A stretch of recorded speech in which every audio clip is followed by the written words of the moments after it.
जागे, आज का दिन बख्शे, खुशियाँ आपको, नेक कामों में सबसे नसीब हो। आज का जो हमारा प्रोग्राम है, ये जो विषय है युवाओं में व्यसनों से उत्पन्न विवाद, मध्यस्थता करे संवाद। तो बेसिकली ये जो हमारा प्रोग्राम है, इसकी हमारी जो मुख्य अतिथि, मुख्य वक्ता हैं आदरणीय श्रीमती नीला खरे मैडम है, जो कि नेशनल मेंबर विकी, vice president mediator India, director AIMA संसद। मैडम आपको इसके बारे में विस्तार से बताएंगे कि मीडिएशन क्या वर्क करता है, कैसे करता है। अभी हम आपको इनका सिर्फ इंट्रो दे रहे हैं। हमारी अध्यक्ष श्रीमती सोनल पंडित, अधिवक्ता है ये मध्य प्रदेश उच्च न्यायालय में, प्रेसिडेंट है हमारी विकी टीम की। उसके अलावा हमारे जो विशिष्ट अतिथि हैं डॉक्टर मंजरी मिश्रा, आपकी आदरणीय प्राचार्य MES महाविद्यालय। विशेष अतिथि श्री अच्युतेंद्र सिंह बघेल जी, जो उप शासकीय अधिवक्ता हैं मध्य प्रदेश उच्च न्यायालय जबलपुर। उसके अलावा हमारी विकी के टीम के सदस्य आए हुए हैं श्रीमती सविता श्रीवास्तव जी, हमारी एग्जीक्यूटिव हेड है। प्रशंसा बैस हमारी जॉइंट सेक्रेटरी हैं। प्रीति सिंह हमारी जबलपुर हेड है और मैं शिखा बघेल, अधिवक्ता, सेक्रेटरी ऑफ विकी।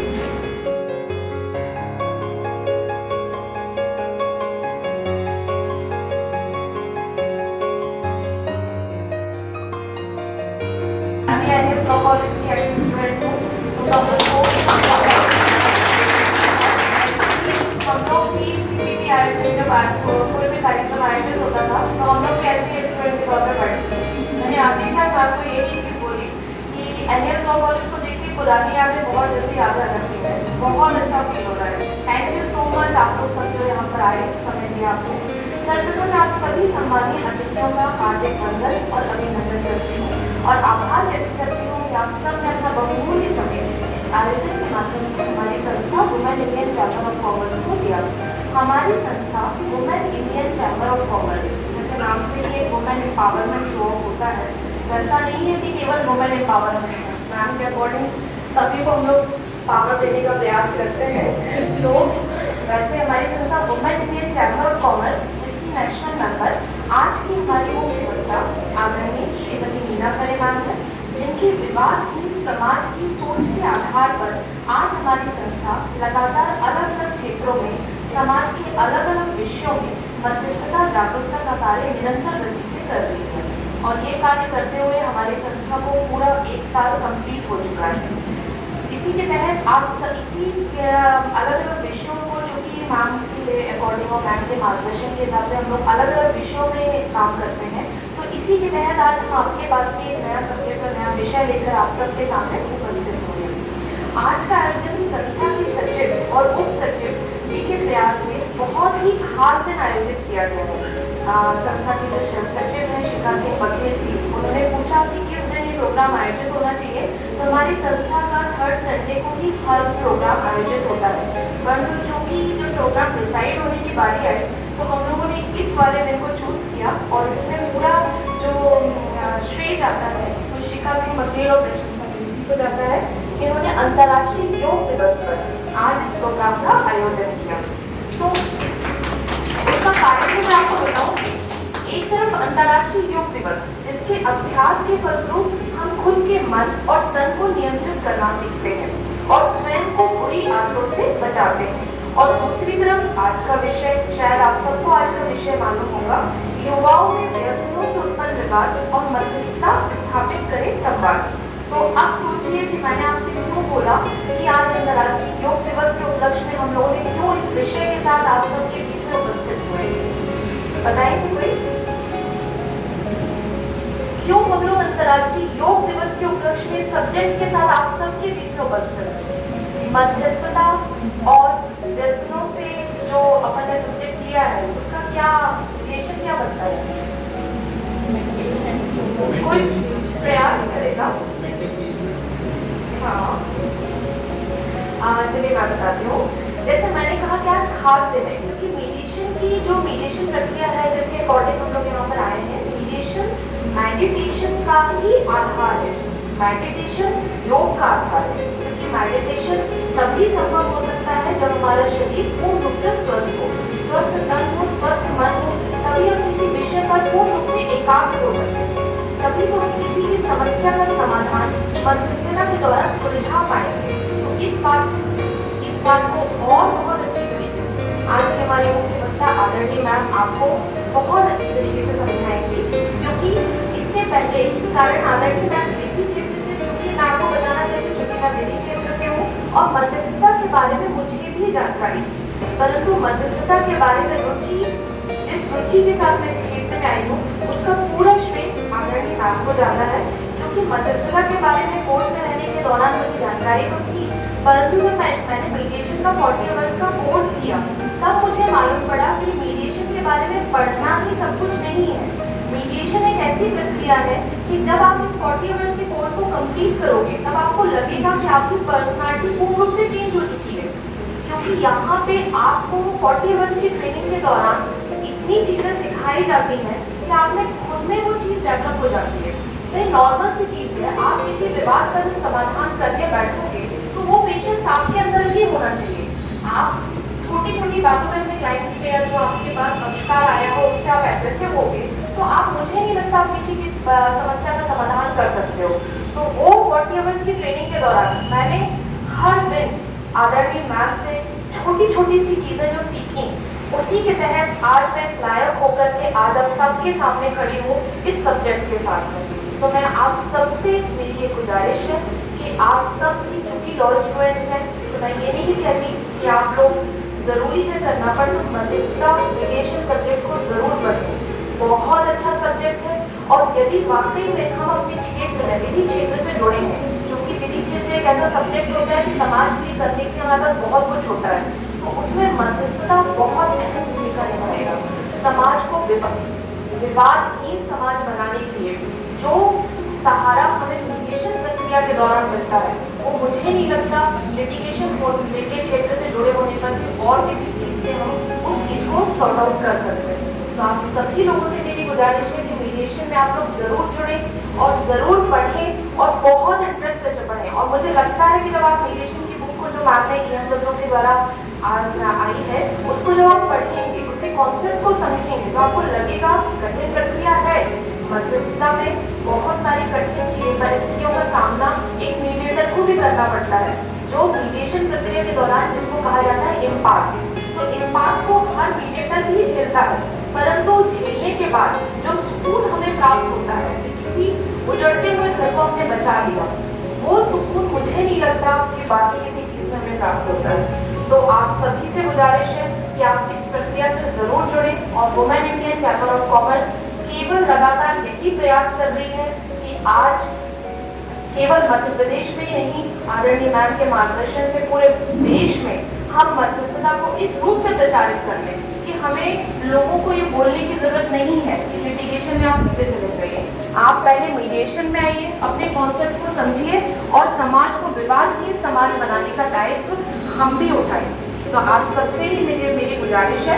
तो चंद लाइनें मैं आपको कहना चाहूँगी, चूँकि आप युवा हैं और मेरी लिखने की बहुत गंदी आदत है, तो मैं 4 लाइनें बोलते हुए आप अपनी बात को समाप्त करूँगी। तो आइए हम सब युवा मिलकर एक नई पहल करें। तो आइए हम सब युवा मिलकर एक नई पहल करें। मध्यस्थता के साथ शुरू नया हम आयाम करें। हर किसी का सहयोगी बने, हर किसी का हम सहारा बने। छोटे छोटे शब्द हैं, शायद आप लोग समझेंगे तो बहुत अच्छा लगेगा। हर किसी का सहयोगी बने, हर किसी का सहारा बने। माना नई चुनौतियाँ नया परिवेश है, माना नई चुनौतियाँ नया परिवेश है, नया युग है और नया देश है। कहीं विवाद है तो कहीं व्यसन भी है। तो हम युवा मिलकर इन विवादों का समाधान करें, रिश्तों को बताएं कि कुछ तुम चलो कुछ हम चलें। नाराजगी के फासले यूं ही हम कम, कुछ गिले शिकवे भी हैं, कुछ दिलों में दबे दबे जख्म भी हैं, लेकिन रिश्ते तोड़ देना किसी समस्या का समाधान तो नहीं होता। तो आओ हम सब युवा मिलकर एक नए चरण की शुरुआत करें। मध्यस्थता के साथ नए आयाम की हम पहल करें। एक नए भारत का हम सब मिलकर निर्माण करें। इन्हीं शब्दों के साथ मैं अपनी वाणी को यही विराम देती हूँ और उम्मीद करती हूँ कि आप वैसे तो आप लोग कॉलेज में मुझे झेलते ही हैं, थोड़ी देर और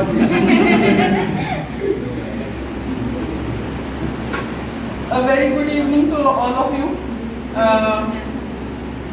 I would like to welcome you all, our Chief Guest Ma'am, Neena madam.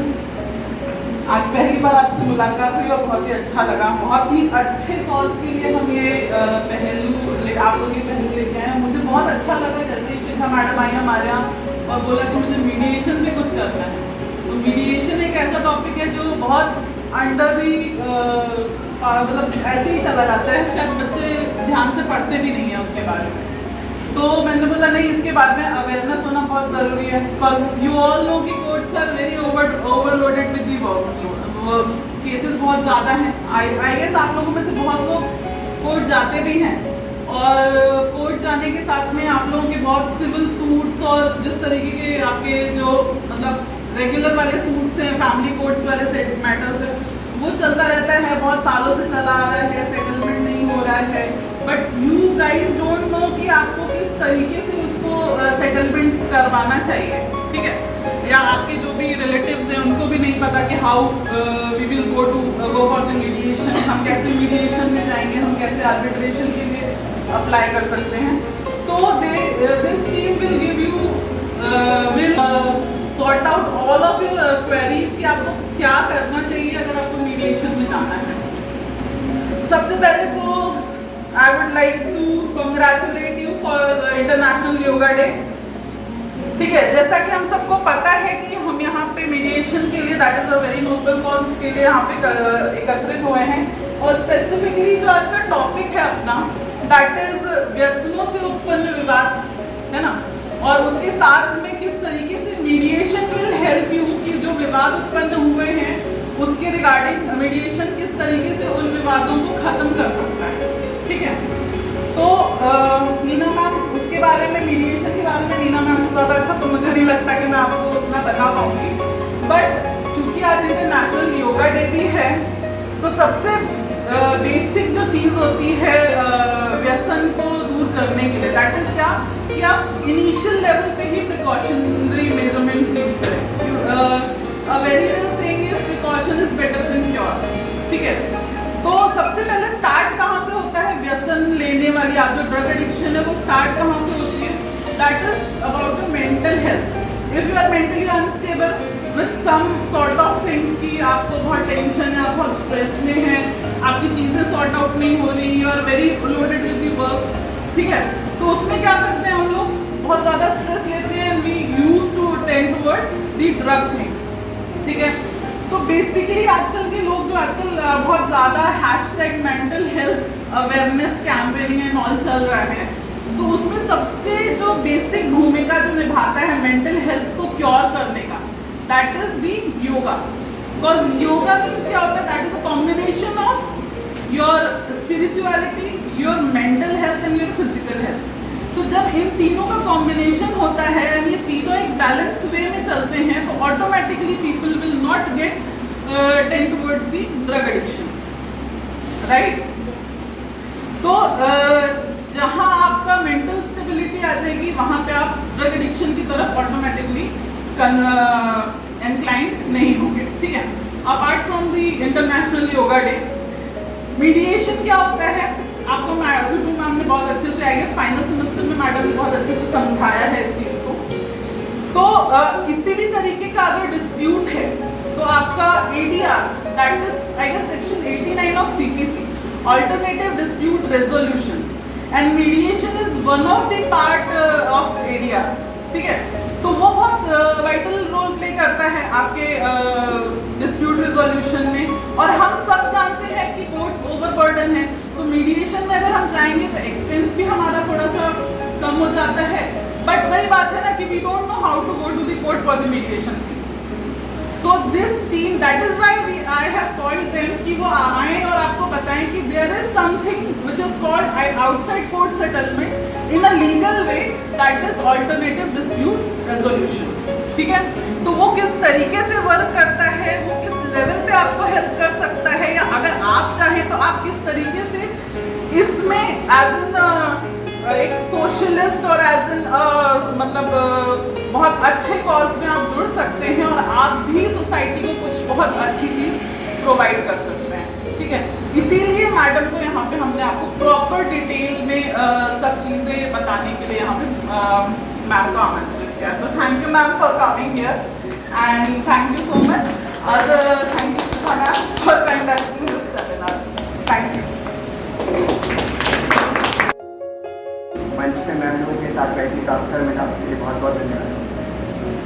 Meena ma'am, Suman ma'am, Sarita ma'am, Manjari ma'am, आप सभी को मैं अभिनंदन करते हुए अपनी बात वहीं से शुरू करूँगा जहाँ पर मैम ने ख़त्म किया इंटरनेशनल योगा डे।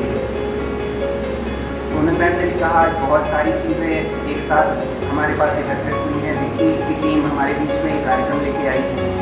मैम ने बताया कि women international chamber of commerce women empowerment के लिए काम करता है। तो मेरा ये मानना है कि हमारी संस्कृति विमेन्स को मातृशक्ति के रूप में पूछती है और किसी एक परिवार में एक महिला मातृशक्ति होती है, वो परिवार की धुरी होती है। परिवार को जोड़ के रखने में महिला की बहुत बड़ी भूमिका होती है। हमारा आज योग डे है। योग मैथ्स में योग मतलब एडिशन करना, जोड़ के रखना, विमेन्स का काम। तो विक्की की टीम वही काम कर रही है।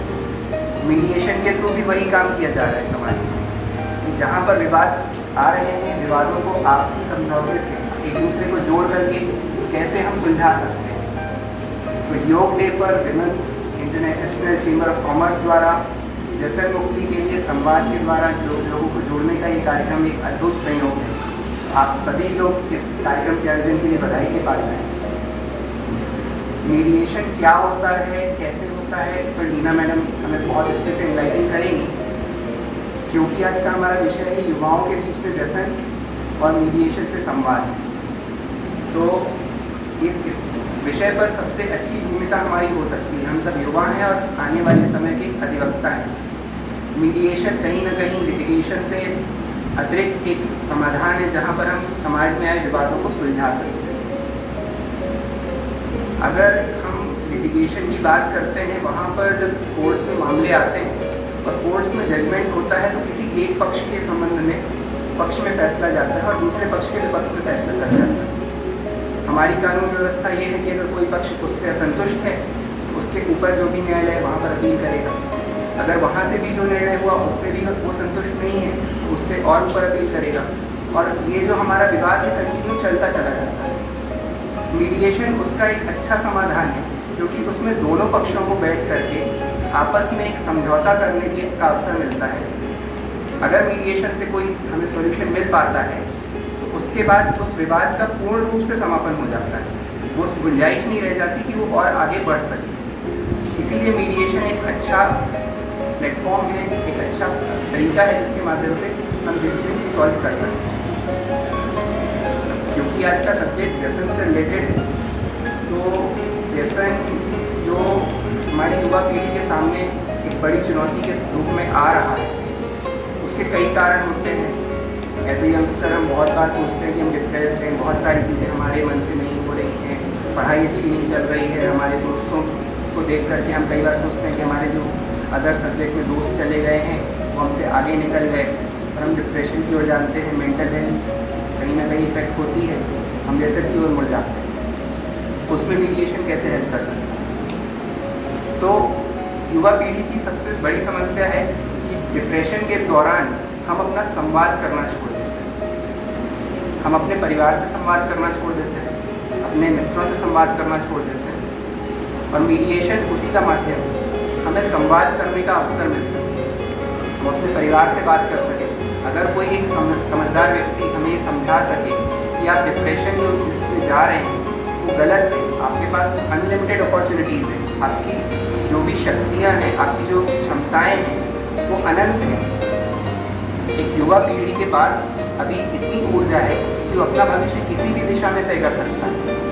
तो मीडिएशन उसके लिए भी एक महत्वपूर्ण हमारे लिए समाधान हो सकता है, चाहे वो पारिवारिक स्तर पर हो, चाहे एक प्रोफेशनल स्तर पर।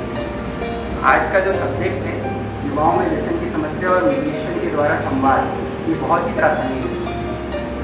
और ये प्रासंगिक आप लोगों के लिए और ज़्यादा इसीलिए है कि आप युवा पीढ़ी और अधिवक्ता बनने वाले, इस फील्ड में आने वाले समय में आपको ही काम करना है। आप अगर इस दिशा में काम करना शुरू करेंगे तो समाज में होने वाले विवादों को भी आप सुलझा सकेंगे और परिवारों में जो दूरियां बन रही हैं उनको भी दूर कर सकेंगे। मैं बहुत ज़्यादा समय नहीं लूँगा, परंतु क्योंकि मेरा एक छोटा सा अनुभव है लीगल फील्ड का, कुछ एग्जाम्पल्स आपको बताना चाहूँगा। मुझे high court legal aid committee में एक as a panel advocate free legal aid provide करने का मौका मिला। मेरे सामने एक मामला आया, एक व्यक्ति high court legal aid committee के पास आया कि उसकी पत्नी उसके साथ नहीं रह रही, उसको एक मुकदमा पेश करना है ताकि पत्नी को अपने पास वो रख सके। जब हमने उससे बातचीत की, जो नॉर्मली एडवोकेट्स क्या करते हैं कि हमने एक प्रॉब्लम देखी, लीगल सोल्यूशन क्या होगा, किस प्रोविजन के अंदर हम उसका मुकदमा फाइल कर सकते हैं, हमने मुकदमा फाइल किया और हम मुकदमा लड़ने लग जाते हैं।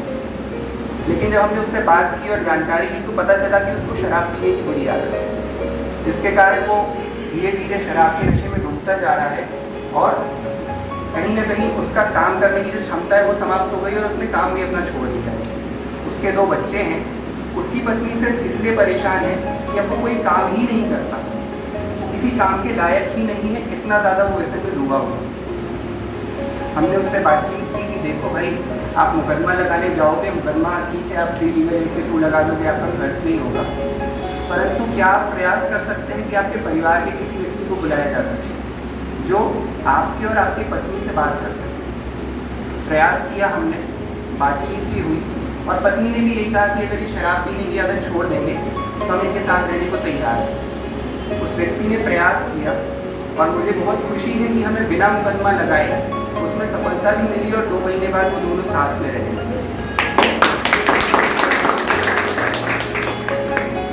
ये तो हुआ कि पारिवारिक विवाद, जो हमारी क्रिमिनल एक्टिविटीज़ हैं समाज में कैसे बढ़ती है, उसका भी एक उदाहरण मुझे देखने मिला। बहुत सामान्य सी बात थी कि 3 दोस्त बैठे हुए थे, साथ में बैठ कर के वो नॉन वेजिटेरियन थे, एक एग शॉप में बैठ के अंडा खा रहे थे और शराब पी रहे थे। उसमें से एक दोस्त ने अपने घर ले जाने के लिए समोसे साथ में रखे हुए। दोस्त जिसके साथ आप बैठ कर के अंडा खा रहे हैं, शराब पी रहे हैं, उसमें से एक दोस्त ने उस समोसे की थैली में से एक समोसा निकालने की कोशिश करेंगे। वो शराब के नशे में इतना डूबा हुआ था उसका दोस्त, साथ में खाने पीने से उसको परहेज नहीं था, लेकिन क्यों मेरी थैली से एक समोसा निकाल लिया, इस बारे में विवाद हो गया। आपस में मारपीट हो गई, एक क्रिमिनल मामला रजिस्टर हुआ, पता चला कि 2 दिन बाद दूसरा एक क्रिमिनल मामला और रजिस्टर हुआ और ऐसे करते हुए वहाँ से सजा पड़ी ट्रायल कोर्ट से हाई कोर्ट तक लिटिगेशन आ गया। हाई कोर्ट में जब हमने उनसे पूछा कि भाई आपने क्यों मारपीट की, उस व्यक्ति के मन में पछतावा यही था, साहब वो मेरा दोस्त था, बहुत अच्छा मेरे टर्म्स थे उससे, हम तो साथ में बैठ कर के खा रहे थे, पता नहीं क्यों मेरे मन में कोई भाव रहा नहीं, शराब के नशे में इतना डूबा हुआ तो मैंने गुस्से में आकर उसको मार दिया और उसकी वजह से 307 का मुकदमा बना, 10 साल की सजा में आज मैं जेल के अंदर सजा काटता हूँ। इस तरीके के व्यसन से आने वाले जो समस्याएं हैं, अगर थोड़ी बहुत हम अपनी प्रयास करें, अपना संवाद स्थापित करें, व्यसनों से दूर रहें, तो ये समस्याएं दूर की जा सकती हैं। तो आज के इस कार्यक्रम में नीना मैम से मीडिएशन के बारे में और सारी जानकारियाँ प्राप्त होंगी। एक बार पुनः मैं आप सभी को धन्यवाद देता हूँ कि आपने मुझे अवसर दिया कि मैं आपके बीच में अपनी बात रख सकूँ। बहुत बहुत धन्यवाद। थैंक यू सो मच शिखा और प्रशंसा, इतने अद्भुत कार्यक्रम का इतने अद्भुत आयोजन करने के लिए, और सबसे बड़ा थैंक यू मंजरी मैडम आपको, आपने इतने अच्छे से इन लोगों को कोऑपरेट किया और हमें ये अवसर दिया आपके साथ संवाद स्थापित करने का। हमारे पहले जो स्पीकर थे वकील साहब सोनल जी, इन्होंने आपको बहुत अच्छे से बताया कि क्या है मीडिएशन का कॉन्सेप्ट और कैसे योग को हम इस तरह से अपनी ज़िंदगी से जोड़ सकते हैं।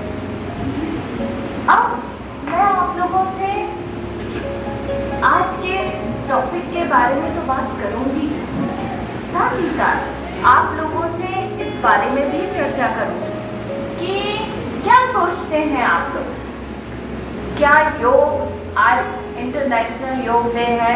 हम सभी एक दूसरे को सुबह से बधाइयों का चलन चल रहा है, सबके व्हाट्सएप पे मैसेजेस भरे हुए हैं, हैप्पी इंटरनेशनल योग डे।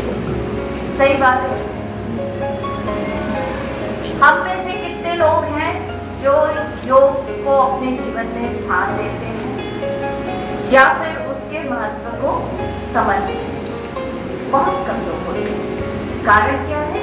हमारी जो दिनचर्या है, व्यस्त दिनचर्या, इतनी जीवन की भागम भाग में उलझे हुए हैं हमारे ताने बाने इस कदर उलझे हुए हैं कि हम खुद को नहीं जी पा रहे।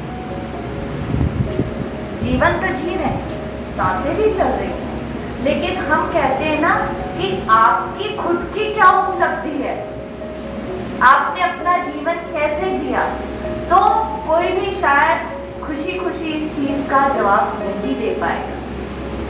तो योग और व्यसन दोनों ही सनातन काल से हमारी संस्कृति का हिस्सा रहे। गीता में भी श्री कृष्ण ने उपदेश दिया था, समत्वम योग उच्यते, अर्थात जो व्यक्ति सफलता असफलता सुख और दुख की अभिलाषा के बिना कर्म करता है, वही सच्चा योगी है और वही सच्चा योग है। जैसा कि मंजरी मैडम ने आप लोगों को बताया कि हमारी मेंटल, फिजिकल और स्पिरिचुअल हेल्थ का जो कोऑर्डिनेशन है, if they are in harmony, then we can say we are doing perfect yoga for our body, for our life. लेकिन अगर हम इस चीज को देखना चाहें मध्यस्थता के माध्यम से या मध्यस्थता के दृष्टिकोण से कि क्या योग का कोई महत्व है, तो कोई मुझे बताएगा मेडिटेशन की स्पेलिंग, कोई भी, और मेडिटेशन की स्पेलिंग क्या चीज का फर्क है? एक टी का टी, और वो टी हम TEAT समझते हैं, यानी जब दो लोग मिलके चाय पे बैठते हैं तो वो हमारा ध्यान जो है मध्यस्थता में बदल जाता है और लोगों के विवाद संवाद में स्थापित हो जाते हैं। विवाद सुलझ के उनके मध्य संवाद स्थापित हो जाता है। तो आखिर हम जो ये व्यसनों की बात कर रहे हैं, तो ऐसा तो नहीं है कि आजकल अचानक ये व्यसन हमारे बीच आ गए हैं। हम अगर महाभारत काल की बात करें तो सुरा यानी शराब और जुआ, चौपट, ये भी एक तरह का व्यसन ही था।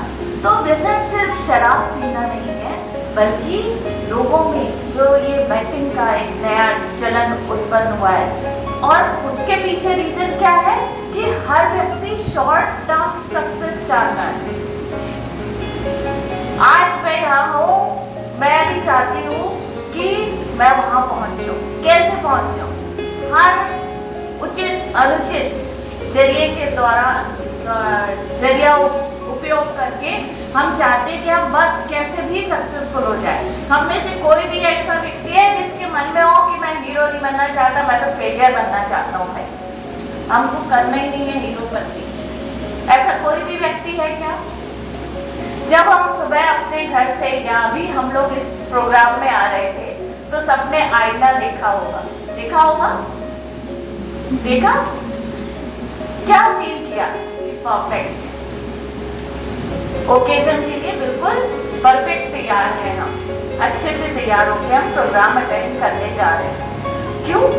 ये पॉजिटिव होता है, हम खुद को बेहतर तरीके से देखना चाहते हैं। लेकिन जब हमारे अंदर व्यसन होता है तो हमारी ये जो उचित क्षमता है सोचने समझने की, ये उचित तरीके से कार्य नहीं करती, और यही कारण है जो विवाद उत्पन्न होते हैं युवाओं में विवाद उत्पन्न होते हैं, अगर आप किसी भी पेरेंट्स से पूछेंगे, आप लोग अभी यंग हैं, स्टूडेंट्स हैं, आपके पेरेंट्स होंगे या आपके फ्रेंड्स होंगे, पड़ोसी होंगे, कलीग्स होंगे, किसी को भी जानते होंगे, तो आप लोगों को लगता होगा कि अगर किसी के भी बच्चे में किसी भी तरह की लत लग गई है, ड्रग एडिक्ट हो गया है, सिगरेट लेता है, शराब लेता है, या जुए की लत है, बेटिंग करता है, कुछ करता है, तो लोग उसको शर्मनाक समझते हैं, कभी भी किसी से शेयर नहीं करते। अभी कुछ ही दिन पहले की बात है, एक रिश्ता आया था, ऐसे ही मेरे सामने बातचीत हो रही थी, तो उनने बोला कि नहीं उससे तो शादी नहीं हो सकती। तो मैंने कहा क्यों, ऐसी क्या बात हो गई? बोले वो तो शराबी है। मैंने कहा शराबी है? अब आजकल सोसाइटी में अगर हम बात करें, हमारी जो फिल्मों में, सीरियल्स में महिमा मंडन किया जाता है कि एक ग्लास हाथ में लिए हीरो हमारी फिल्मों में घूम रहे हैं, उन्हें कोई शराबी कहता है? तो कहीं ना कहीं युवाओं में एक स्टेटस सिंबल है कि वो हाथ में जाम लिए कोई बड़ी डील कर रहे हैं, बिजनेस मीटिंग में जा रहे हैं, तो वो एक बहुत उच्च कार्य कर रहे हैं, महान कार्य कर रहे हैं, या फिर समाज में बड़ा ओहदा प्राप्त हो गया है, सुपर क्लास को वो बिलोंग करते हैं, है ना? तो उसको हम शराबी नहीं कह सकते। लेकिन जैसा कि वकील साहब ने बताया, अपने एक लाइव केस के दौरान जो उन्होंने खुद महसूस किया, उसी पे मैं आपको उसी तारतम्य में ये बताती हूँ, फिर हम आएंगे मध्यस्थता द्वारा किस तरह से इसका समाधान किया जाता है। एक मैट्रिमोनियल मैटर आया, उसमें वाइफ की कंप्लेंट थी, वाइफ बहुत परेशान रही, रोती रही काफी दिनों तक, उसके सेशंस चले, खूब रोती थी, खूब मारते हैं, खूब पीटते हैं, बच्चे हैं, अच्छे स्कूल में पढ़ रहे हैं, अच्छा काम करते हैं, लेकिन अच्छे जॉब में था। लेकिन जब वो एक बार व्यसन के दौरान, व्यसन की लत होने के कारण रात में उसको अपने ऊपर काबू ही नहीं करता था। उसने बोला वाइफ ने, अच्छा हस्बैंड जब कोर्ट आता था तो नेचुरली उस वक्त तो ये वो नहीं रहता था, बोलता था पता नहीं माँ ये क्यों एलिगेशन लगाती है, ऐसा तो कभी हुआ ही नहीं और मेरा नेचर वैसा है ही नहीं। और वास्तव में वो समाज का एक प्रतिष्ठित व्यक्ति था और उसको खुद भी नहीं पता था कि अनजाने में उससे क्या घटना होती है। तो उसकी वाइफ ने कहा अगर ऐसी बात है मैडम तो ये बिल पे लिख के दे दें कि आइंदा से मैं शराब पीकर मारपीट नहीं करूँगा, मैं जाने तैयार हूँ, क्योंकि 2 बच्चे थे, उनके भी 2 बच्चे थे। तो मैंने कहा कि देखिए जब हम मीडिएशन का सेटलमेंट करते हैं, अभी मैं आप लोगों को आगे बताऊंगी समस्त प्रक्रिया के बारे में, तो उसमें ये चीज का भी ध्यान रखना पड़ता है कि कौन सी चीज कानूनी रूप से मान्य है भी या नहीं। आप सब लॉ स्टूडेंट्स हैं, क्या इस तरह का एफिडेविट दिया जा सकता है? ये एक तरह से एडमिशन नहीं हुआ कि हाँ मैं पीता था तभी तो नहीं मारूंगा, पीटूंगा आइंदा पी के, है ना? तो ये सेटलमेंट में ये टर्म नहीं लिखी जा सकती है। लेकिन वाइफ तैयार नहीं थी, बोली मैडम मैं इससे कम पे तो सेटलमेंट करूंगी नहीं, यानी जाना है मुझे, मैं रहने तैयार हूँ, क्योंकि उसकी जॉब काफी अच्छी थी हस्बैंड की और बच्चों का भी फ्यूचर इन्वॉल्व था। तो उसमें एक बहुत बढ़िया हमेशा thinking out of the box काम आता है, जो उसमें हमने एक क्लॉज डलवाया कि ये 3 महीने के लिए रिहेबिलिटेशन सेंटर में एडमिट होने के लिए तैयार है, उसके बाद इनकी वाइफ इनके साथ जाएगी। कहीं भी ये नहीं आया कि ये शराब पीकर मारपीट करते थे, लेकिन आ भी गया कि भाई आप वहाँ एडमिट होने जा रहे हो, यानी कि कुछ आपके साथ समस्या है। तो कई बार जीवन में हमें सीधे ना चल के घुमा के वहीं पर पहुंचना पड़ता है, और यही मध्यस्थता की खूबसूरती है कि बिना किसी को आहत किए, बिना किसी व्यक्ति की प्रतिष्ठा को अपमानित किए, ना किसी को नीचा दिखाए, उनके बीच में संवाद स्थापित करना। और यही कारण है कि मैं मध्यस्थता को सर्वोपरि रखती हूँ और मेरा जो मिशन ही है कि विवाद ही समाज की स्थापना करना। और मैडम जैसे आपने बताया कि सेक्शन 89 में ADR इंट्रोड्यूस किया, तो मैं उस दिन की प्रतीक्षा में हूँ जब लोग बाग लिटिगेशन के लिए ADR वर्ड यूज करेंगे कि वो है अल्टरनेट डिस्प्यूट रेजोल्यूशन। सबसे पहले हम मध्यस्थता को अपनाएंगे, मध्यस्थता के माध्यम से अपने विवाद का समाधान करना चाहेंगे और अगर वहाँ सफलता नहीं मिली, अगर वहाँ समाज स्थापित नहीं हो पाया, तभी हम कोर्ट की ओर अग्रसर होंगे। अब हो सकता है आप सब बोले मैडम आप तो पहले ही हमारे पेट पे लात मार के आ गए, डिग्री मिलने के पहले ही, है ना? यही ख्याल आया था सबके मन में। तो इसीलिए मैं आप लोगों को बता रही हूँ कि लॉ की डिग्री में जो बार काउंसिल ऑफ इंडिया ने इनकॉर्पोरेट किया है मीडिएशन का सिलेबस, उसका पर्पस ही ये है कि आप लोग जो अपनी प्रतिभा का उपयोग, हम जो न्यायालय में अपना सारा इस्तेमाल करने वाले हैं, प्रतिभा का उपयोग करने वाले, अपने नॉलेज का उपयोग करने वाले हैं, उसका थोड़ा पार्ट हम अपने क्लाइंट्स के पहले विवाद को समझने में लगाएं कि इनके विवाद की जड़ है कहाँ और क्या इसे आउट ऑफ कोर्ट सेटल किया जा सकता है। मुझे बहुत खुशी हुई आपको देखकर, क्योंकि मैंने पहली बार लाइफ में ऐसा एडवोकेट से सामना हुआ जिसके मन में, देखिए जब तक आपकी सोच ऐसी नहीं होगी ना, आप अपने क्लाइंट्स के मैटर सेटल नहीं कर पाएंगे। इसलिए सोच अंदर से अपने आती है, इनहेरिट करते हैं आप इस चीज को कि आपकी जब सोच स्वस्थ है, अच्छी है, तभी आप सामने वाले को वो चीज दे पाएंगे। अब सवाल उठ रहा है कि मध्यस्थता से हमें ये करना है, मध्यस्थता या कहीं मोड है, मध्यस्थता के माध्यम से संवाद स्थापित करना है। तो अगर हमने मोटे तौर पे देखें तो मैडम ने आप लोगों को बताया कि मीडिएशन में क्या है, सेक्शन 89 से ADR का एक मोड है ना।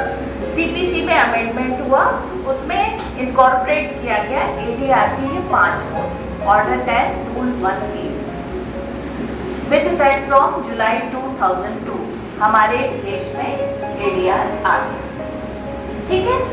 अब एक मोड है उसका मीडिएशन, लेकिन क्यों हम इस चीज के लिए जागरूकता फैलाना चाहते हैं, क्यों हम चाह रहे हैं मध्यस्थता के द्वारा ज़्यादा से ज़्यादा विवादों का निराकरण हो सके। और जैसा कि आज का हमारा टॉपिक है कि व्यसनों से उत्पन्न विवाद, वो इसलिए कि मध्यस्थता की सबसे बड़ी अगर हम बोले क्वालिटी जो है, विशेषता जो है, वो यह है कि यह पूरी प्रक्रिया की गोपनीयता बनाए रखती है।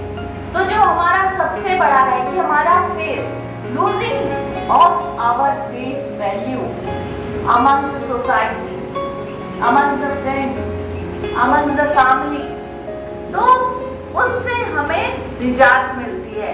सारी प्रक्रिया गोपनीय रहती है और आप जो भी मीडिएटर के साथ अपना संवाद शेयर करते हैं, अपनी प्रॉब्लम शेयर करते हैं, अपना दुख बताते हैं, वो सारा का सारा उन्हीं के साथ रहता है और उसको किसी भी तरह यूज या मिसयूज नहीं किया जा सकता, ना कोर्ट प्रोसीडिंग में, ना ही कहीं और।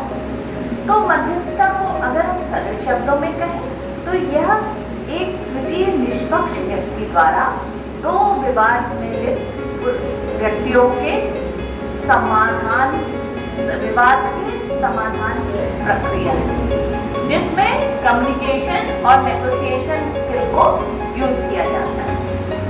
अब कम्युनिकेशन यानी कि उनके बीच में संवाद स्थापित करना। आप कभी देखिए, आप लोग सोशल वर्क हम बड़े अच्छे से बताते हैं ना, हम सोशल वर्कर, तो कभी हमारे हफ्ते में 7 दिन होते हैं, ठीक है। 7 दिन में 24 घंटे 24/7 सर्विसेज हमारे यहाँ बड़ी लोकप्रिय हो रही है। अभी मैं आते आते मैंने देखा कि डॉक्टर पेट 24/7 अवेलेबल फोन पर। तो मैं आप लोगों से सिर्फ एक छोटा सा वादा चाहती हूँ कि अपने जीवन में चाहे दिन में 1 घंटा, चाहे 2 दिन में 1 घंटा या हफ्ते में 1 घंटा निकालें और ऐसे व्यक्ति की, ऐसे जरूरतमंद की व्यक्ति की व्यथा सुने। कुछ मत करिए आप, अभी जब तक आपने मीडिएशन की ट्रेनिंग नहीं ली है, आप उनके बीच का समाधान करने के लिए कानूनी रूप से योग्य नहीं है।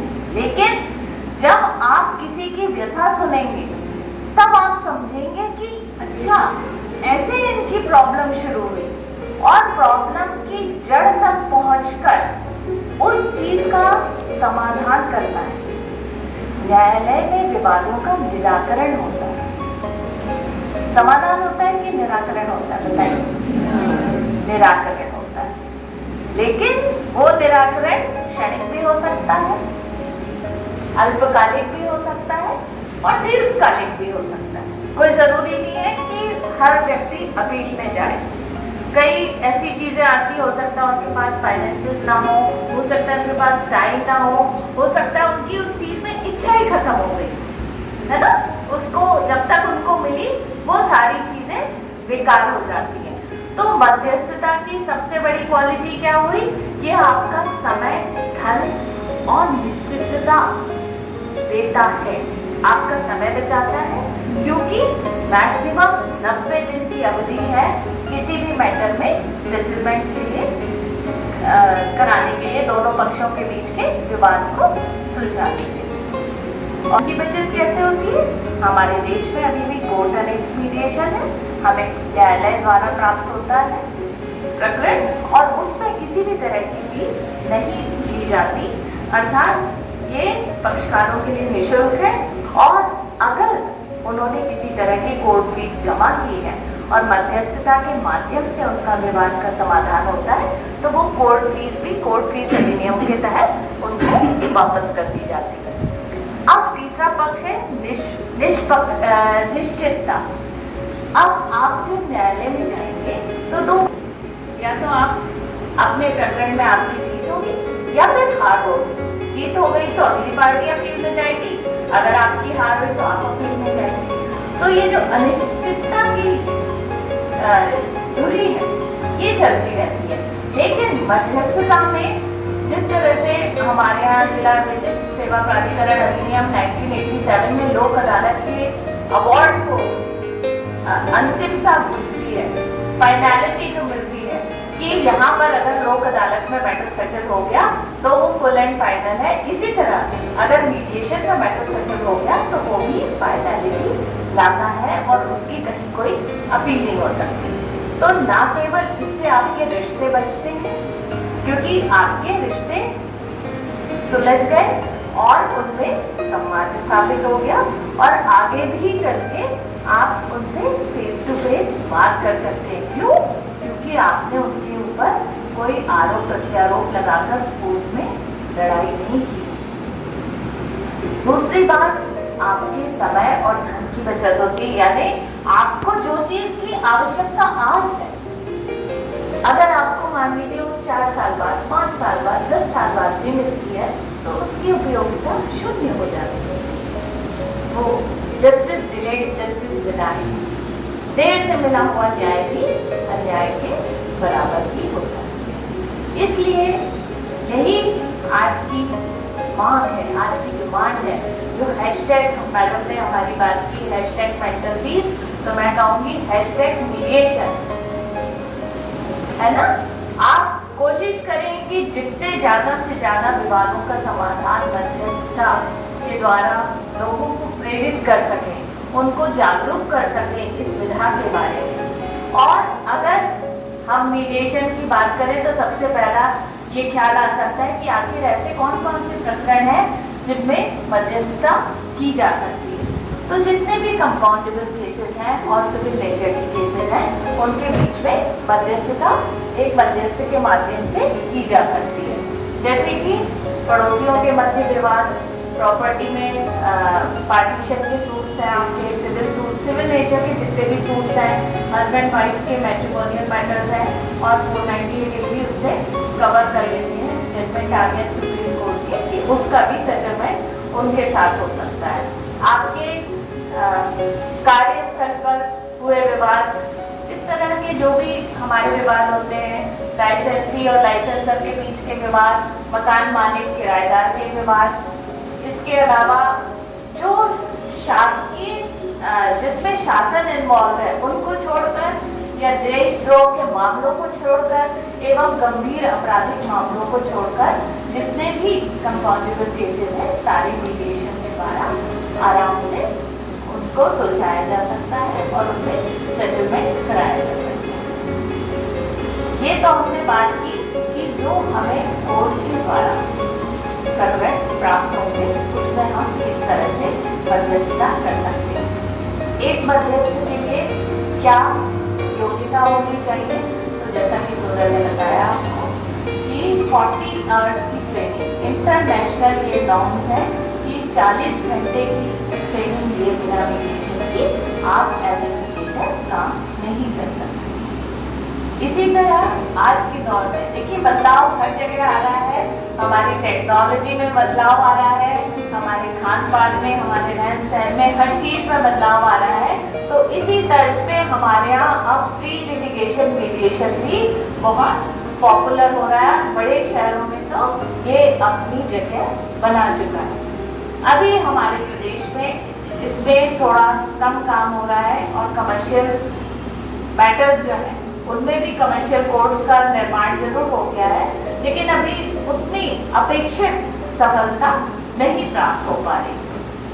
कमर्शियल कोर्ट्स एक्ट में सेक्शन 12A में अमेंडमेंट जो किया गया है उसके द्वारा सारे कमर्शियल नेचर के जो मैटर हैं वो पहले मीडिएशन में जाएंगे, प्री इंस्टीट्यूशन मीडिएशन में जाएंगे और उसके बाद अगर वहाँ पे असफल की रिपोर्ट होगी मध्यस्थ की तभी वो कोर्ट में जा सकेंगे। इसमें भी लेकिन एक ड्रॉबैक ये है कि अगर अर्जेंट हियरिंग की एप्लीकेशन लगा दी उन्होंने कोर्ट में और वहाँ से अगर जज साहब ने खारिज भी कर दिया तो इसमें एक्ट मौन है कि फिर क्या किया जाए, क्या फिर से मध्यस्थता में जाना उनके लिए अनिवार्य होगा अथवा नहीं।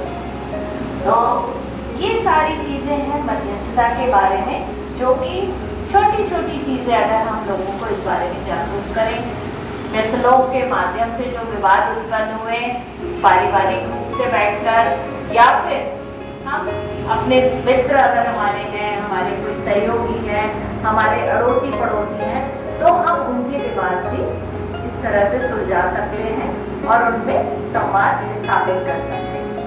कई बार ऐसा होता है जो प्री लिटिगेशन नेचर के केसेस होते हैं, प्री लिटिगेशन मैटर होते हैं, तो कई बार हम लोग लिखा पढ़ी नहीं करना चाहते, उनके बीच में बस बातचीत हो जाती है कि हाँ हमारे बीच में सेटलमेंट हो गया।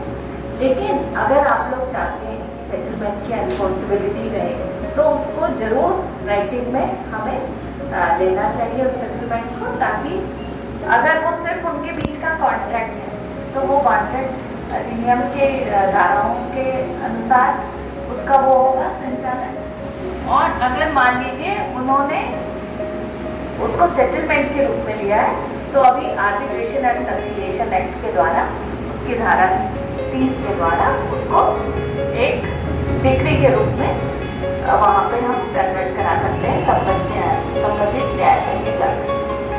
तो ये कुछ चीज़ें हैं मध्यस्थता के बारे में जो कि हर व्यक्ति को, मैं ये नहीं कहती कि सिर्फ लॉ स्टूडेंट्स को, हर व्यक्ति को जानना आवश्यक है।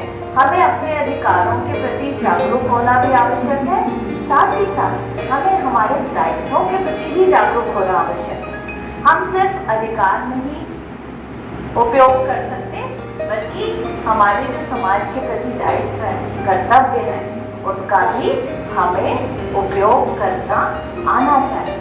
और यही योग में जैसे मैम ने बोला फिजिकल, मेंटल और स्पिरिचुअल हेल्थ का ध्यान रखना है, तो मैं सिर्फ ये कहूँगी कि अगर मध्यस्थता का योग है कोई तो सिर्फ अधिकारों और दायित्वों का समन्वयन हो जाए अगर हर व्यक्ति में, तो इस समाज को विवादहीन बनाने से कोई नहीं रोक सकता।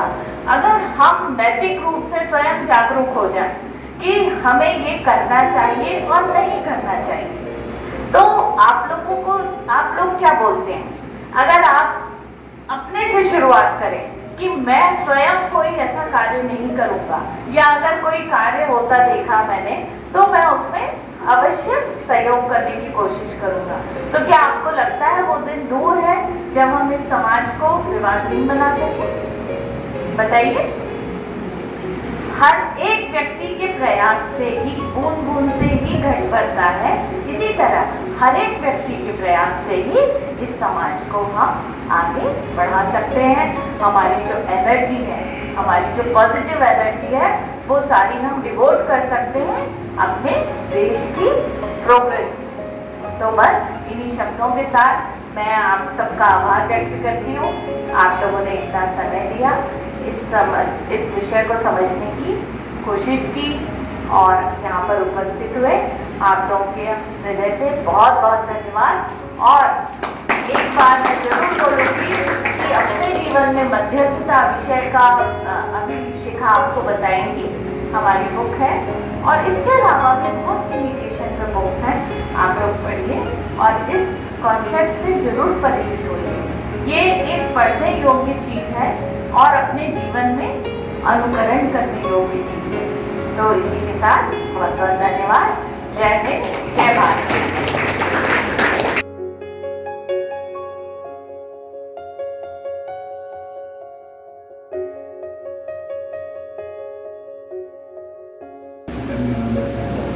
My question is, why you have mentioned that government we have kept aside?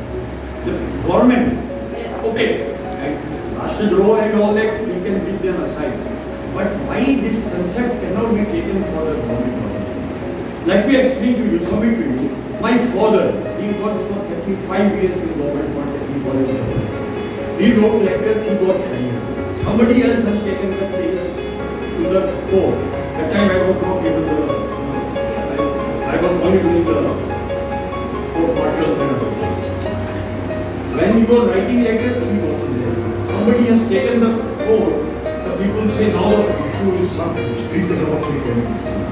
Then the decision came in favor. Again, government has got the panel with them. Again, they have said appeal and all that. This is a major issue. There is a major issue, and I submit. Since we are working for this, we have to bring them also in the sphere of. I think if we can do that, and it's not one case, this is only one example. But yeah, I hear number of places, right here in the same campus, there is one NGO here, they formed a big NGO and they started working and they had the same kind of ego basically. And then they requested me to come, they said we'll have discussion with but for instance I did not go, but this concept is there.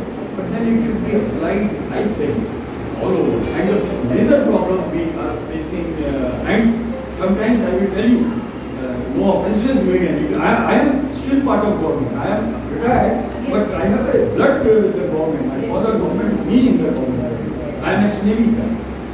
जैसे हम तो तोड़ ताड़ के चले जाएंगे, तुम case लड़ते हो, हमें क्या करना? मैंने 50 दुकानें खाली करवाई। This is misuse of power and misuse of the authorities. And here also we have to have some kind of, if we may call it as a different forum, something needs to be. My submission. I must say you have pointed out very important question.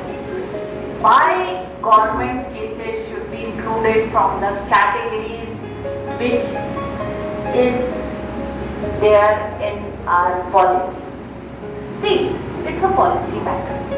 We cannot take any action regarding which cases should come for mediation, which cases should not come for the mediation. And for your kind information, I must apprise you that this amendment is drafted in our suggestions for mediation and conciliation bill, which is coming very shortly.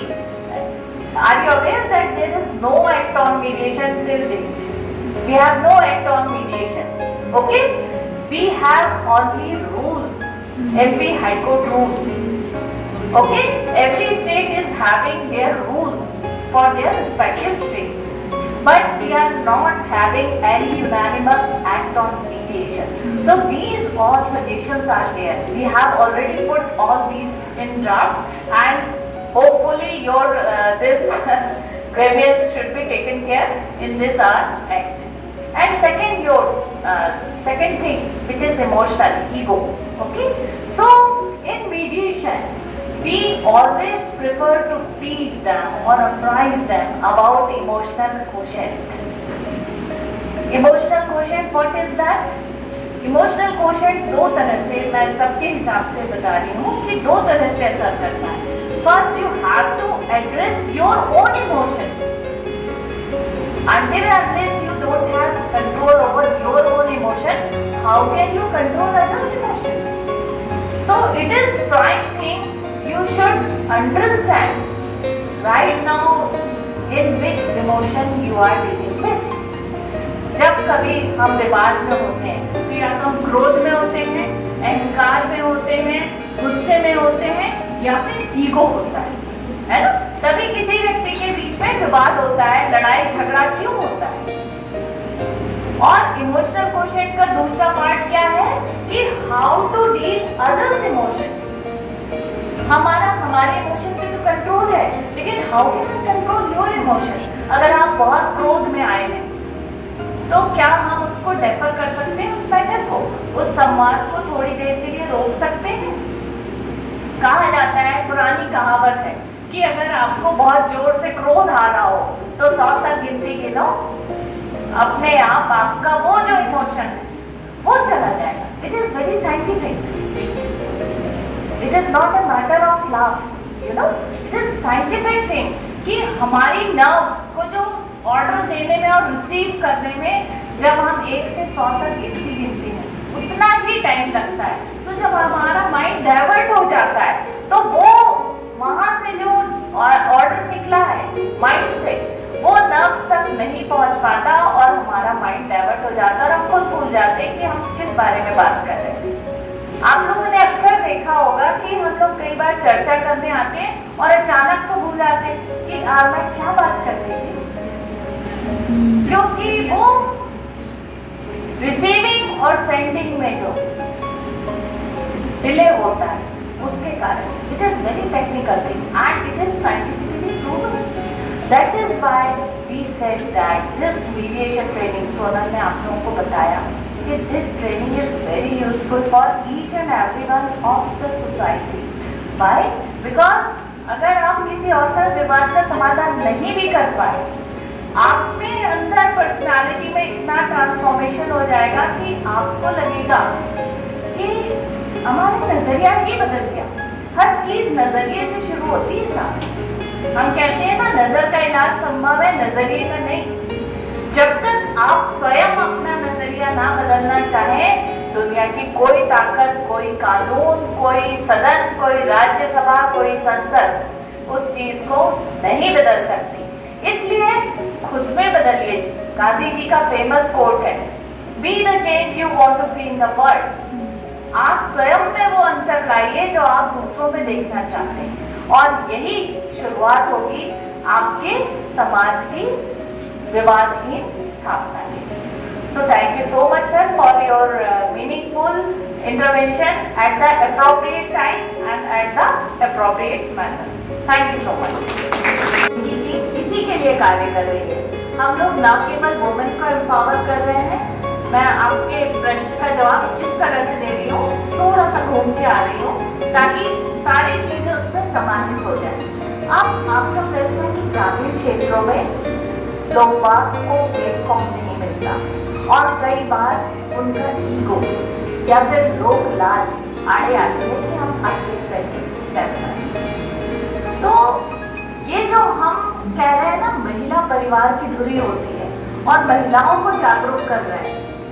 तो आप ये देखिए, हमारी जो विकी की team है, आप किसी भी अगर आप सरकारी उसमें जाना चाहते हैं तो जिला विधिक सेवा प्राधिकरण में जाएं, वहाँ पर PLPs होते हैं, पैरालीगल वॉलंटियर्स. तो हर क्षेत्र के लिए एक पैरालीगल वॉलंटियर जरूर होता है उस संबंधित क्षेत्र में. आप जाकर बता सकते हैं कि इस स्थान का विवाद है और उनको समाधान की आवश्यकता है। एक तो ये हो गया आपकी शासकीय प्रक्रिया। अब हम जो जिस चीज को प्रमोट कर रहे हैं, देखिए अल्टीमेटली आप हर चीज के लिए शासन पर या शासकीय चीजों पर आएंगे तो फिर वहीं पे क्यों का आपको सामना है ना, तो क्यों फैक्टर आ जाएगा। तो हम क्यों फैक्टर, ना तो क्यों फैक्टर में जा रहे हैं, ना ही हम क्यों फैक्टर में जा रहे हैं। हम चाह रहे हैं कि आप डायरेक्ट इस चीज को, यानी हम कहते हैं ना कि आप रेस्टोरेंट में जाएंगे, कब आपको टेबल मिलेगी, कब आपका ऑर्डर सर्व होगा। हम जोमैटो और स्विगी की तरह विकी को डेवलप कर रहे हैं कि आप अपनी समस्या बताइए, हमारी पूरी टीम अवेलेबल है, आप उससे संपर्क करिए, वो संबंधित क्षेत्र की समस्या से आपको उन व्यक्तियों के बीच का जरूर समाधान करेगी। क्योंकि सारे योग्य अधिवक्ताएं हैं ये लोग, कुछ जो समाज सेविकाएं भी हैं, वो भी इस अपने कार्य में निपुण है और वो इस चीज को जरूर कर सकेंगे। अगर फिर भी आपके मन में ये हो कि हम उसी क्षेत्र के में ही वो बात खत्म करना चाहते हैं, यानी वो बाहर भी नहीं आना चाहते। कई बार ऐसी भी ग्रामीण परिवेश में समस्या होती है कि नहीं हम नहीं जाएंगे, शहर में नहीं जाएंगे, कोई काका आएगा, कोई देख लेगा। तो उससे भी आप ये कर सकते हैं कि आप हमारे कार्यकर्ता को वहां ले जा सकते हैं, या इवन आप स्वयं या उस शहर के जो इन्फ्लुएंशियल व्यक्ति हैं उनको बताइए हमारे कार्यकर्ताओं के बारे में, हमारी संस्था के बारे में। वो वहां जाकर उनके साथ सहयोग करेंगी, उनको मार्गदर्शन देंगी कि किस तरह से उनके विवाद का समाधान हो सकता है। मैं आपको मध्यस्थ के बारे में बहुत जरूरी चीज बताऊं, जब तक कि पक्षकारों का उस पर भरोसा नहीं होगा वो कभी भी समाधान नहीं करेंगे। और ग्रामीण परिवेश में या हमारे रिमोट एरियाज जो हैं वहाँ पर सबसे बड़ी समस्या ये रहती है कि वो लोग अपने ही व्यक्ति को ही सब समझते हैं। बाहर से आए व्यक्ति पे वो ना तो भरोसा करते हैं, उनके लिए वो परदेसी रहता है। तो उनको जैसे मान लीजिए कि उस मोहल्ले के चौधरी जी हैं, प्रधान जी हैं, कोई भी है, अगर या फिर उनके कोई रिश्तेदार ही ऐसे हैं या परिवार में जो बड़े बुजुर्ग हैं, आप उनकी सहायता ले सकते हैं। और इसीलिए हम लोगों ने कम्युनिटी मीडिएशन प्रोग्राम की शुरुआत करी है मध्य प्रदेश में। मैं आप लोगों को बताते हुए गर्व महसूस करूंगी कि मैंने प्राइवेट तौर पे, गवर्नमेंट की जो योजनाएं हैं वो अलग हैं, प्राइवेट कम्युनिटी मीडिएशन की शुरुआत मैंने की है मध्य प्रदेश में और सफलतापूर्वक 250 से भी अधिक मध्यस्थों को मैं प्रशिक्षित कर चुकी हूँ। और उसका उद्देश्य ही ये है कि आप अपने कम्युनिटी के व्यक्ति के साथ सहज महसूस करेंगे, आप अपने विवादों को उनसे कहना ज्यादा सहज महसूस करेंगे और समाधान भी उन्हीं के द्वारा करवाना भी महसूस करेंगे। क्योंकि आप देखिए भारत हमारा एक ऐसा देश है जहाँ पर विभिन्न परंपराएं है ना, वो हमारी कहावत है हर 20 कोस पे पानी बदले हर 40 कोस पे पानी, ऐसी कोई कहावत है ना। तो ये वास्तव में यही है कि जब व्यक्ति की परंपराएं अलग होती हैं तो वो समाधान भी अपनी परंपराओं के अनुसार ही चाहता है। तो इसके लिए कम्युनिटी मीडिएशन भी उपयोगी आंसर है। और हमारी संस्था तो इस तरह के किसी भी कार्य के लिए हर कार्यकर्ता हमारा शपथ लेकर इस चीज के लिए आबद्ध है और वो अवश्य आप लोगों की मदद करेगी। Thank you.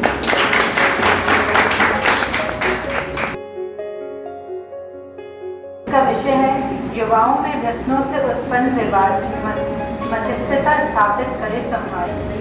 मैं सर्वप्रथम आभार व्यक्त करती हूँ हमारी मुख्य वक्ता श्रीमती Neena Khare madam, national member विकी टीम का, जिन्होंने हमें मीडिएशन के बारे में इतनी महत्वपूर्ण जानकारियाँ देते हुए विवादहीन समाज की ओर अग्रसर किया है। मैं आभार व्यक्त करती हूँ हमारे विशेष अतिथि श्री अजितेन सिंह बघेल जी का, जिन्होंने युवाओं के बीच उत्पन्न व्यसनों के विषय पर युवाओं समस्याओं को साझा करते हुए अपने विचार हमें व्यक्त किए। मैं आभार व्यक्त करती हूँ हमारी विशिष्ट अतिथि डॉक्टर श्रीमती मंजरी मिश्रा जी का, जो कि प्रिंसिपल है NES लॉ कॉलेज की। मैडम ने हमें ये प्लेटफॉर्म प्रदान किया और हमें हमारे विषय को आप सभी के बीच साझा करने के लिए समय दिया। मैं आभार व्यक्त करती हूँ आज के कार्यक्रम की अध्यक्षता करते हुए हमारी विकी स्टेट प्रेसिडेंट श्रीमती सोनल पंडित मैडम जी का, जिन्होंने आप सभी को विकी टीम के ऑब्जेक्ट और फंक्शनिंग के बारे में इतने अच्छे से बताया। आज व्यक्त करती हूँ सारी फैकल्टी NAS लॉ कॉलेज का कि सुश्री पी रुद्र जी का, श्रीमती प्रियंका तिवारी जी का, श्री स्वतंत्र जैन जी का, श्रीमती खुशबू सिंह जी का, श्रीमती अर्चिता तिवारी जी का, श्री आलोक तिवारी जी का, श्रीमती दीपिका गुप्ता जी का, जिन्होंने हमें अपना समय दिया। मैं आभार व्यक्त करती हूँ आप सभी लॉ स्टूडेंट्स का, जिन्होंने इतने पेशेंटली हमें हमारे टॉपिक पर हमें सुना। ये सबसे इम्पोर्टेंट एक क्वालिटी होती है मीडिएटर की कि वो पेशेंट होता है। आप सभी भी आगे चल के ट्रेन मीडिएटर बन सकते हैं। Thank you all of you. Thanks for मैं आभार व्यक्त करती हूँ सारी स्टेट विकी टीम का, जिन्होंने कुछ ना कुछ कार्य करके हमारे कार्य को सफल बनाया। धन्यवाद। आप लोगों से मिलकर बहुत ही अच्छा लग रहा है। लीला खड़े मैम की, सूरज पंडित मैम की, डॉक्टर मंजरी मिश्रा मैम की वजह से ये कार्यक्रम बहुत ही अच्छा आगे बढ़ा है। मैं भी यहाँ NAS विधि महाविद्यालय की तरफ से आप सभी का तहे दिल से हार्दिक आभार और धन्यवाद। कार्यक्रम बहुत ही अच्छा और आगे हुआ है। मैं चाहूँगी कि आपकी टीम हमारे विधि महाविद्यालय से इसी तरह हमेशा जुड़ी रहे और कभी भी किसी भी प्रकार की हमें ज़रूरत हो या आपको हमारी ज़रूरत हो, हम हमेशा मीडिएशन के माध्यम से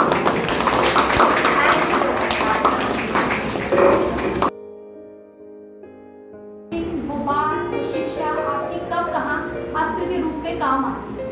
हम लोग भी NAS कॉलेज से ही पढ़े हुए हैं और हमारे सब मतलब बेस्ट फैकल्टी हम कहते हैं कि हमारे समय कैप्टन शर्मा सर थे, आदरणीय स्वर्गीय JP पांडे सर, उनको नमन करते हैं। तो ये जो कॉलेज एक स्थान ऐसा होता है कि ईश्वर ने भी कहा क्या है कि जैसे मतलब एक गुरुवाणी है कि गुरु और गोविंद जब दोनों खड़े रहते हैं तो किसके पैर पहले पड़ना चाहिए। तो गुरु ही वो माध्यम होता है जो आपको उस विद्या से अवगत करा सकता है। गुरु किसी भी रूप में आपके जीवन में आ सकते हैं, किसी भी रूप में। तो ये जो जीवन है आपका, ये अनमोल है। यहाँ से आप जो सीख के जाएंगे, जो भी आप सीख रहे हैं वो आपके वकालत के क्षेत्र में, चाहे आप न्यायाधीश के क्षेत्र में जाएं या जहाँ भी जाए, विकी टीम आपको बहुत सारी शुभकामनाएं देती है कि वकालत के क्षेत्र में, चाहे न्यायाधीश के क्षेत्र में, जहाँ भी जाएं आप अपना बेस्ट करें और अपने गुरुओं के प्रति अपना आदर और नमन हमेशा बनाते हैं, क्योंकि वो ही है जो आपको